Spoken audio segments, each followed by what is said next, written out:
ఒక 15 years back ఆ car మీరే వాడారు. అవును కమిషనర్ గారు, ఆ కార్ నంబర్కి ఈ బలరాంకి సంబంధం ఏంటి? మీరు చంద్రశేఖరరావు గారిని కలిస్తే ఇంకా ఏమైనా తెలియచ్చు. ఓకే కమిషనర్ గారు. క్రిష్వాల్ బెంగళూరు వెళ్ళినప్పుడు తన మీద పాయిజన్ అటాక్ జరిగిందట. మొన్న బెంగళూరు వెళ్ళినప్పుడు అక్కడ ఏం జరిగింది?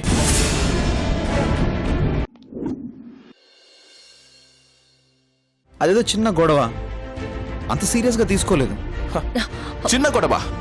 వాడెవడో నీ మీద కక్ష కట్టి నిన్ను చంపాలని చూస్తే అది చిన్న గొడవ? డాడ్, వాడో పిచ్చోడు, మీరు లైట్ తీసుకోండి. Shut up Krish. ఇలా లైట్ గా తీసుకొని ఎంత దాకా తెచ్చావు? వాడేం పిచ్చోడు కాదు, నీ మీద మర్డర్ అటెంప్ట్ చేశాడు తెలుసా?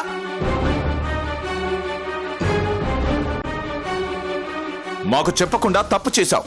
అలాంటి వాడి మీద పోలీస్ కంప్లైంట్ ఇవ్వకుండా మరో తప్పు చేశావు. ఇది కరెక్ట్ కాదు క్రిష్. ప్లీజ్ డాడ్, నేను చెప్పేది వినండి. You are not ordinary man.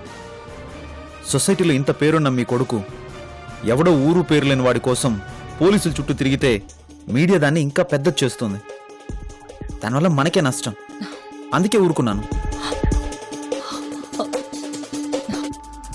తప్పు చేశావు క్రిష్, చాలా పెద్ద తప్పు చేశావు. పరువు పోతుందని భయపడి ప్రాణాల మీదకి తెచ్చుకుంటున్నావు.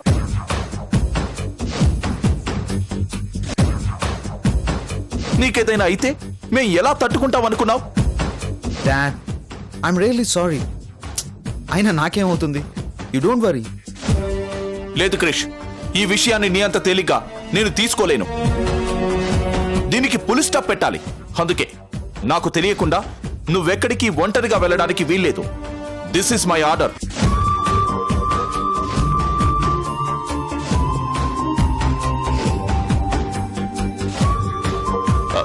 మీనాక్షి ఎక్కడా? మీనాక్షి మీనాక్షి ఇంటికి వెళ్ళింది. రా వెళ్దాం. ఎక్కడికి? చెప్పానుగా నువ్వు నాతోనే ఉండాలని. రా ఇంటికి వెళ్దాం. Dad, mom. పద క్రిష్. బట్ వర్క్ చాలా. No way. పద. మామ్, నువ్వు ఇంకేం మాట్లాడు క్రిష్.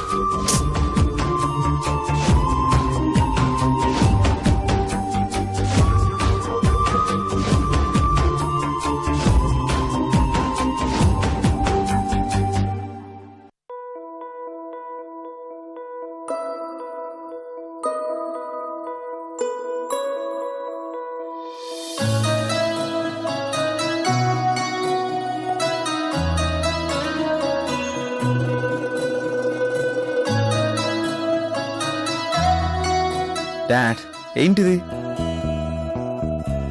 తప్పు చేశానన్నారు, తిట్టారు. ఇంకా ఎందుకంత కోపం? కాస్త నవ్వండి డాడ్.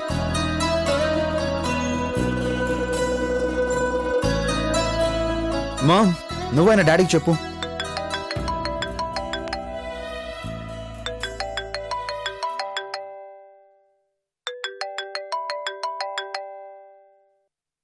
హలో.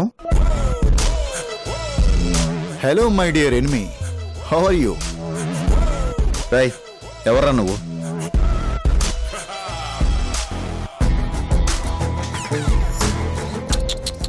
ఏంటి క్రిష్, నా వాయిస్ని గుర్తుపట్టకుండా నన్ను ఇలా డిసప్పాయింట్ చేస్తే ఎలా?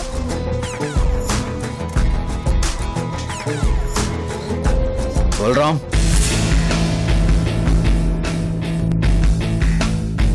వావ్ క్రిష్, నీకు 100కి 100 మార్కులు.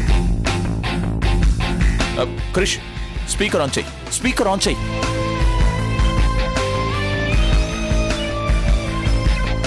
అవును, అమ్మా నాన్న ఆఫీస్కి వచ్చారా? నరకం ఎంట్రన్స్ దాకా వెళ్ళిన వాడివి ఈ నాన్నకెందుకు చెప్పలేదని తిట్టారా?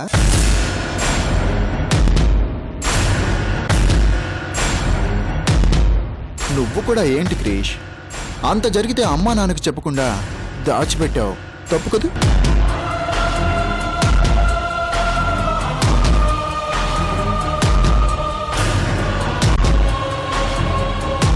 వాళ్ళ ఒక్కగానొక్క కొడుకువి. నీ టెన్షన్ని, నీ భయాన్ని వాళ్ళు పంచుకోవడానికి అవకాశం ఇవ్వాలి క్రిష్. రై, ఎవరా నువ్వు? నా కొడుకుతో ఆడుకుంటున్నావు? చూడండి సార్ ధనరాజు గారు, అంబులెన్స్ సైరన్ అన్నా ధనరాజు వాయిస్ అన్నా నాకు చాలా ఎలర్జీ.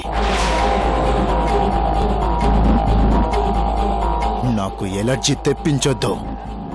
ఏం చేస్తానో నాకే తెలియదు. రై బెదిరిస్తున్నావా? ఏం చేస్తావురా? ఏం చేస్తావు?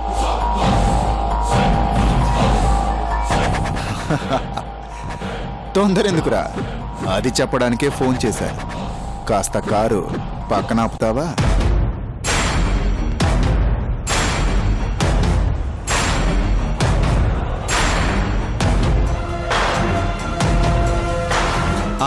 ఆపాన్రా. ఏంట్రా? ఒక్కసారి నీ కారు స్టీరింగ్ కింద చూడు.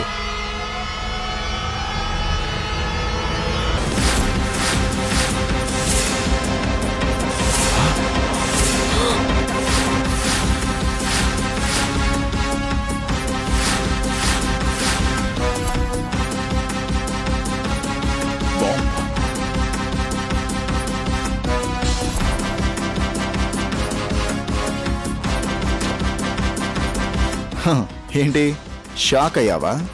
అది టైం బాంబా. రై క్రీష్, కార్ దిగాలనే ప్రయత్నం చేయకు, పేలిపోతారు.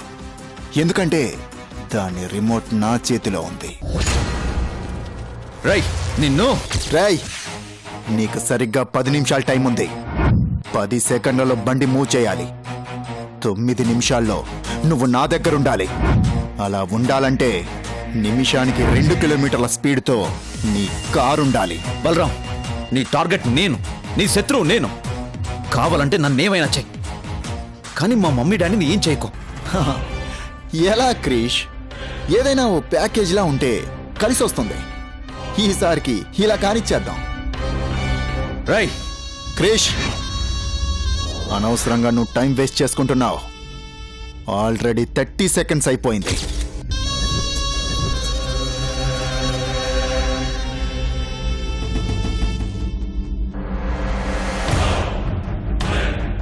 ఇంకా నీకు మిగిలింది 9 మినిట్స్ 30 సెకండ్స్ మాత్రమే.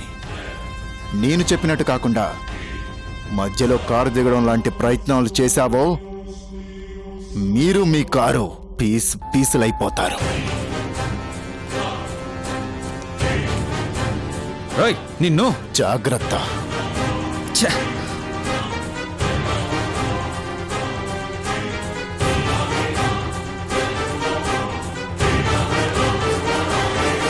డాడ్, మామ్, మీరు దిగిపోండి. ఏం మాట్లాడుతున్నావు క్రిష్? నిన్ను వదిలి మేము వెళ్ళిపోవాలా? నో, ఈరోజు మేము వాడిని కలవాలి.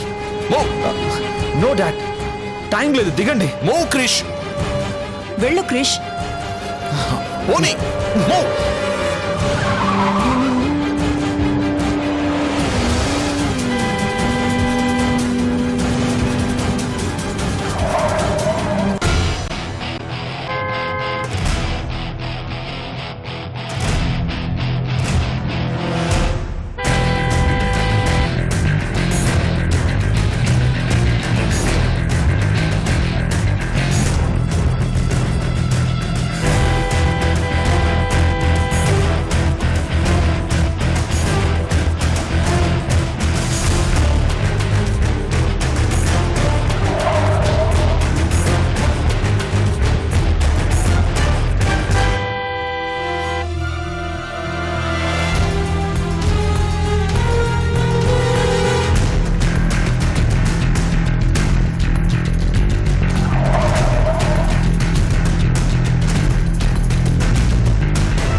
పర్లేదే, నేను చెప్పిన టైంకే రీచ్ అయ్యావు. వస్తున్నాను రా నేను. నువ్వు వద్దు క్రిష్, నేను వెళ్తాను. నేను వాడితో మాట్లాడొస్తాను. క్రిష్, స్పీకర్ ఆన్ చేయి. మిస్టర్ ధనరాజ్, నువ్వు లోపలికి రావాలంటే నీ కొడుకు కారులోనే ఉండాలి. నీ కొడుకు లోపలికి రావాలంటే నువ్వు కారులో ఉండాలి. అర్థమైందా? లేదంటే ఫ్యామిలీయే పేలిపోతుంది. క్రిష్ నువ్వాగు. వాడితో నేనే మాట్లాడతాను, మీరు ఇక్కడే ఉండండి. నేను వెళ్తాను. రాజ్, కేర్ఫుల్.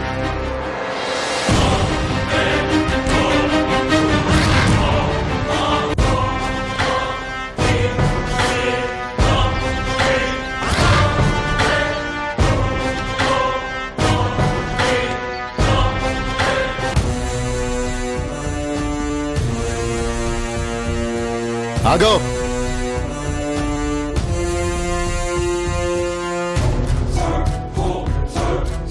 నాకు తెలుసు నీ కొడుక్కి బదులు నువ్వే వస్తావని, కానీ నిన్ను నేను చూసే ఓపిక లేదు, నన్ను నువ్వు చూడాలనే కోరిక లేదు. నీ కళ్ళల్లోకి చూస్తే నా రక్తం మరిగిపోతోంది. ఎవరక్కడా? హరి హరి హరి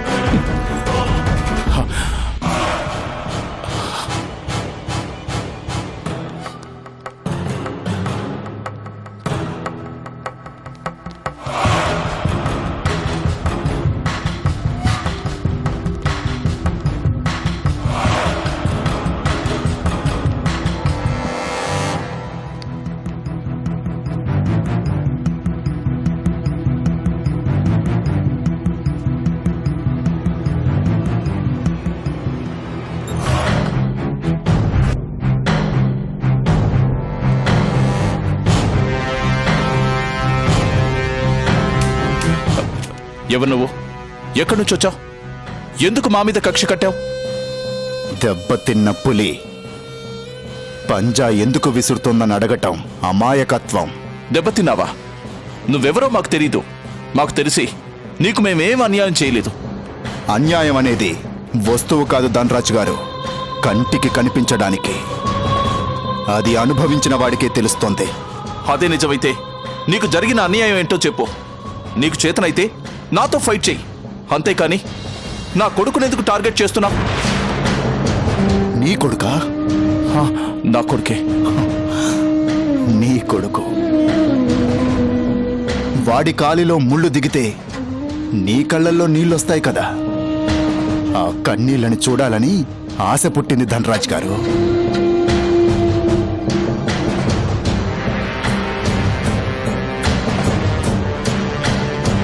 చూడు, నీకేం కావాలో అడుగో, ఏం చేయమంటావో చెప్పు, అంతేకాని నా ప్రాణానికి ప్రాణమైన నా కొడుకుని ఏం చెయ్యొద్దు.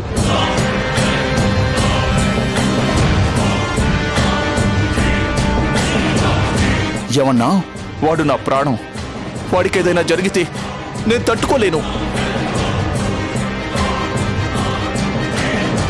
మళ్ళీ చెప్పు. క్రిష్ నా ఒక్కగానొక్క కొడుకు. వాడి మీద ఈగ వాలినా నేను భరించలేను. అందుకే వాడి మీద చావు వాలబోతోంది. నీ ప్రాణం గాల్లో కలిసిపోబోతోంది. నొక్కన రిమోట్. వద్దు, ప్లీజ్ వద్దు, వద్దు. ఇది ఈ భయమే నీలో నేను చూడాలనుకుంది. ఈ వణుకే నీలో పుట్టించాలనుకుంది. ఎందుకు? ఎందుకంత కసి? ఎందుకు నేనంటే నీకింత పగ? ఎందుకింత ద్వేషాన్ని పెంచుకున్నావు? ప్రేమని పెంచుకోవడానికి లాజిక్ లేనప్పుడు ద్వేషాన్ని పెంచుకోవడానికి లాజిక్ ఎందుకు?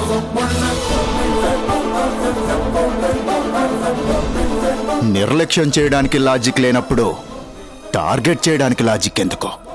నువ్వేం చెప్తున్నావో నాకు అర్థం కావట్లేదు. నీకేం కావాలో చెప్పు. నా కొడుకును కాపాడుకోవడానికి ఆస్తిని వదిలేయమంటావా, అంతస్తును వదిలేయమంటావా? ఏం చేయమంటావు? కొడుకు కొడుకు కొడుకు కొడుకు కోసం ఏదైనా వదిలేయగలవు, నాకు తెలుసు.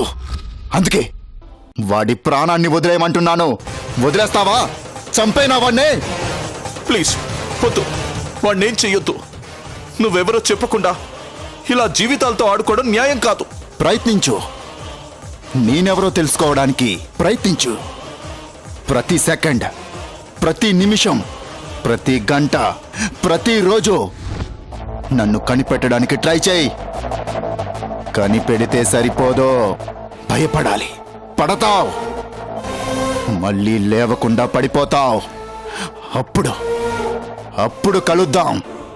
అంతదాకా భయంతో బ్రతుకుతూ చస్తావని ఈరోజు వదిలేస్తున్నాను. పో.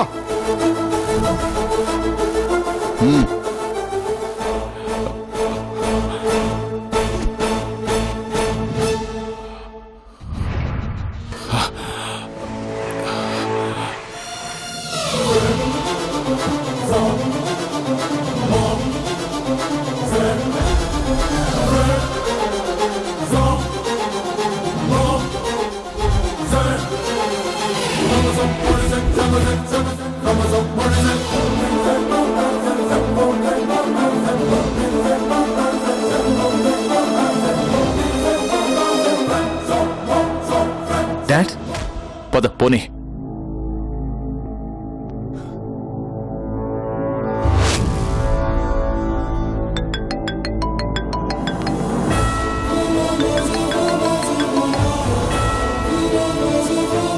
క్రిష్, నీ ఫాదర్ వచ్చాడా? ప్రాణభిక్ష పెట్టి పంపిస్తున్నాను. ఈ రోజుకిది చాలు, బ్రతికిపోయావు. పో.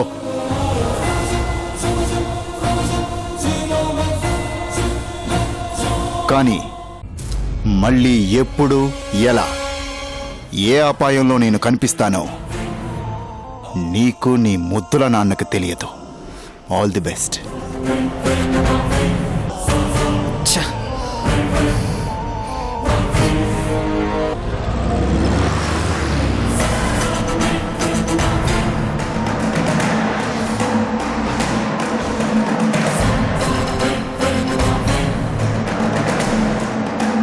ఏంటి రాజ్ ఇదంతా? ఎవడో తెలీదు, ఎక్కడి నుంచి వచ్చాడో తెలీదు. మనల్ని చిన్నపిల్లల్ని చేసి ఆడిస్తున్నాడు. ఎవడా బలరాం?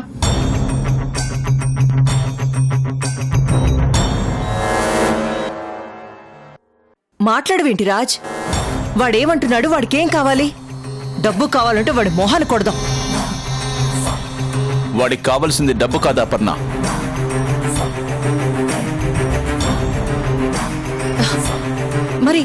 మరి అలాంటప్పుడు ఎందుకు మన కృష్ణ చంపాలనుకుంటున్నాడు? మన నుండి ఏం ఆశిస్తున్నాడు? Ma'am, cool down. వాడేం పైనుంచి దిగొచ్చినాడు కాదు. వాడి ఓటమే వాడిని కుంగదీసింది. ఎలాగైనా బిజినెస్లో మనల్ని దెబ్బతీసి వాడు పైకి ఎదగాలి అనుకుంటున్నాడు. అందుకే ఇలా బెదిరిస్తున్నాడు. వాడి గురించి మర్చిపోండి. వాడి గురించి మర్చిపోగలం, కానీ నీ గురించి మర్చిపోలేం క్రిష్. వాడు సామాన్యుడు కాదు. కసి, కక్ష, ఆవేశం, అసహ్యం కలగలిస్తే వాడు. అలాంటి వాడు ఎంతకైనా దిగజారుతాడు.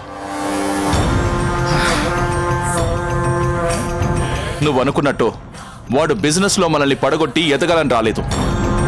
వాడి పగ మన వ్యాపారం మీద కాదు, ఇంకేదో ఉంది. కానీ వాడు బయటపడట్లేదు.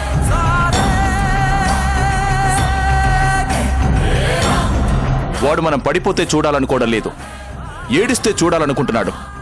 అందుకే మనల్ని భయపెడుతున్నాడు. డాడ్, అలాంటి వాడు మగాడే కాదు. వాడు మన వెనకాల గోతులు తీసి మనల్ని భయపెట్టాలనుకుంటున్నాడు. నిజానికి వాడే భయపడుతున్నాడు. అందుకే ఎదురుగా రాలేకపోతున్నాడు, నేరుగా ఢీ కొట్టలేకపోతున్నాడు. అలాంటి వాడి గురించి మీరెందుకు మనసు పాడు చేసుకుంటారు? వాడిని నాకు వదిలేండి, నేను చూసుకుంటాను. నో క్రిష్, వదిలేయలేను. మన బిజినెస్లన్నిటికీ నిన్ను ఎండీని చేసి నేను రిలాక్స్ అవుదాం అనుకున్నాను. కానీ వాడు నా బ్రెయిన్కి పదును పెడుతున్నాడు. వాణ్ణి నేనే హ్యాండిల్ చేస్తాను. Oh dad. క్రిష్, చెప్పేది విను. పరిస్థితులు బాగోలేవు. అపాయం ఉందని తెలిసి అప్రమత్తంగా లేకపోతే అమాయకత్వం అవుతుంది. వాడేంటో కాస్త క్లారిటీ వచ్చింది. నువ్వు జాగ్రత్తగా ఉండాలి. ఇక నుంచి నువ్వు ఆఫీస్కి వెళ్ళొద్దు. ఏదైనా ఇంట్లోనే వర్క్ ఫినిష్ చేయి. డాడ్, ఏంటిది? వాడి కోసం నేను తప్పదు.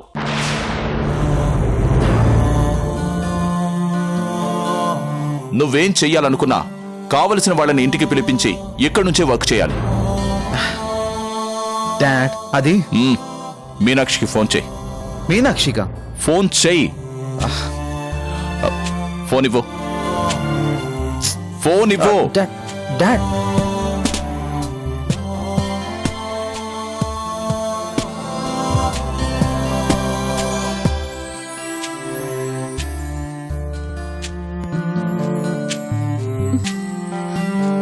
ఏంటో నాన్నకి ఆఫీస్కి వెళ్తున్నానని చెప్పి రోజు ఈ పార్కులో గడిపేస్తున్నాను.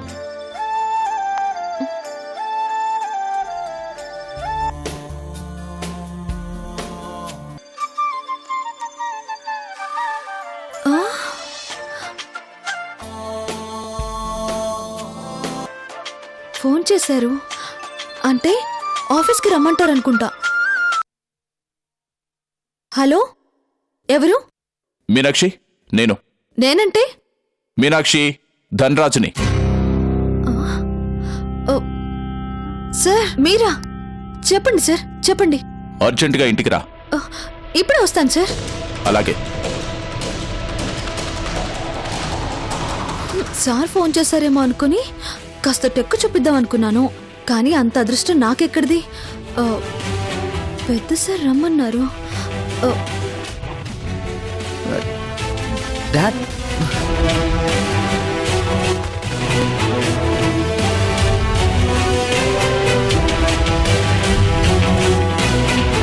నాకు మరొకరితో పెళ్ళైపోయింది.